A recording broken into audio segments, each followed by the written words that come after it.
मिलिए सबसे बड़ी खबर से। छोटे शहर की बड़ी कहानियां।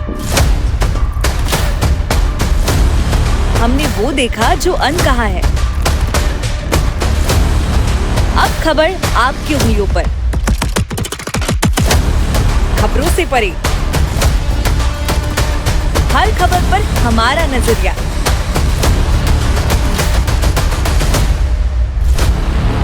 इंडिया टाउन न्यूज, भारत की बात। नमस्कार, आप देख रहे हैं इंडिया टाउन न्यूज और मैं हूं कमर गौस। इंडिया टाउन न्यूज के खास सेगमेंट देश विदेश में आज हम बात करेंगे यूक्रेन और अमेरिका की। यूक्रेन ने अमेरिका की ओर गुप्त रूप से प्रदान की गई लंबी दूरी की बैलिस्टिक मिसाइलों का पहली बार इस्तेमाल किया है। अमेरिका के अधिकारियों ने बुधवार को ये जानकारी दी कि अधिकारियों ने कहा कि पिछले सप्ताह क्रीमिया में एक रूसी सैनिक हवाई क्षेत्र में और रात भर एक अन्य कब्जे वाले क्षेत्र में रूसी सेना पर बमबारी की गई। अमेरिकी अधिकारियों के अनुसार संयुक्त राज्य अमेरिका ने मार्च में सैन्य सहायता पैकेज के हिस्से के रूस में यूक्रेन को चुपचाप लंबी दूरी की बैलिस्टिक मिसाइलें भेजी और यूक्रेन को 2 बार हथियारों का इस्तेमाल किया। I'm able to confirm, as you've heard from others, that in February the president directed his team to provide Ukraine with a significant number of ATACMS missiles for use inside Ukraine's sovereign territory. So we've already sent some. We will send more now that we have additional both authority and money.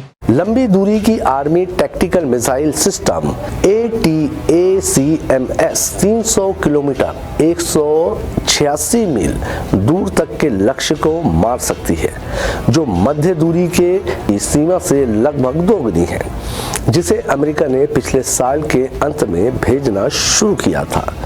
आइए आपको बताते हैं कि क्या है ATACMS। इसकी अधिकतम सीमा 190 मील हो सकती है, जो यूक्रेन की सोवियत युग टोचक यू मिसाइल से दोगुनी से भी अधिक है। ATACMS निर्माता लॉकहीड मार्टिन एक वर्ष में सिस्टम की 500 इकाइयां बनाते हैं, लेकिन उनकी बिक्री यूक्रेन के अलावा अन्य देशों के लिए निर्धारित है। ब्रिटेन और फ्रांस ने यूक्रेन को लगभग 140 मील की दूरी तक मार करने वाली विमानों से लॉन्च की जाने वाली क्रूज मिसाइल प्रदान की है। ATACMS को जमीन से लॉन्च किया जाता है। ATACMS क्लस्टर संरक्षण एक क्षेत्र में सैकड़ों व्यक्तिगत बमों को फैलाता है।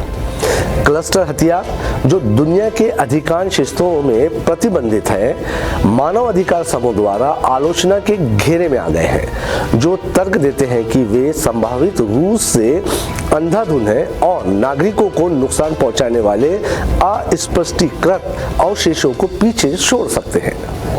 जेलेंस्की ने हाल ही में चेतावनी दी थी कि सर्दियों के दौरान यूक्रेन के औदीवा शहर को खोने के बाद आने वाले हफ्तों में रूसी आक्रमण की आशंका है।